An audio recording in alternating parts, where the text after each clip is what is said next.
I really want to welcome Pete Hegseth here at NATO again. You were here in February. You were very clear about the agenda you and President Trump are driving. We heard the message. Today will be an important meeting because today we will agree on the capability targets we need going forward to keep 1 billion people safe in NATO territory. From this, we will decide at the NATO summit to the spending. And we already know we need to spend much more if we want to fulfill all these targets. And by the way, by doing that, we will also equalize in terms of spending between Canada and Europe and the United States. There has been a total commitment by the US to NATO, but also this expectation that European and Canadian allies will step up spending, and I'm pretty confident we will get there at the summit.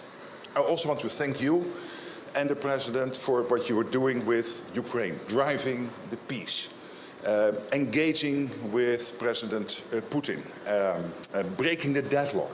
And I think that is extremely important, and also today we will discuss Ukraine. So, Pete, thank you for being here. Thank you for your leadership, and thank you for being such a staunch ally. Well, I appreciate it. I want to thank the Secretary General for doing a fantastic job here. Not an easy place to lead. A lot of divergent perspectives, but everybody shares an understanding and a commitment to our collective defense. So well done. We appreciate you. Thank you for coming to visit the White House, for being a friend of the United States. I also want to thank our ambassador to NATO here, Matt Whitaker, who has done a phenomenal job representing President Trump here and American interests. But nobody has done more, I would argue. And if you just look in plain speak at the commitments in the budgets of NATO countries, then President Trump, to restore NATO as an alliance. He did it in his first term, saying, you know, you can't freeload, you need to spend, you need to be a part of that commitment. European countries stepped up. Now we're seeing even more so, with even higher targets that Ambassador Whitaker and the Secretary General have set. We're talking about capabilities today, and that's important. You got to know what you're spending it on.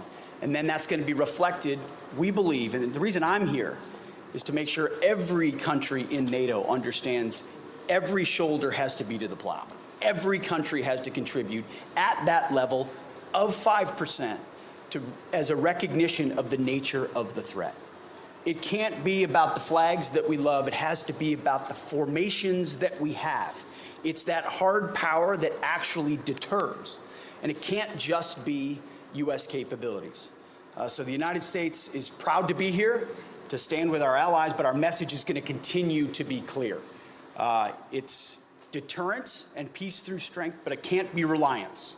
It cannot and will not be reliance on America. In a world of a lot of threats, where America is poised to help take on those threats. I was just recently in the Indo-Pacific. We were very clear about those threats. We're prepared to step up. We need our allies to step up as well as we stand alongside them. So thank you for helping us have some of those hard conversations, those necessary conversations. And we're going to be talking to all of our allies, as the ambassador has been, that 5% is where we need to be considering the threats we face in the world today.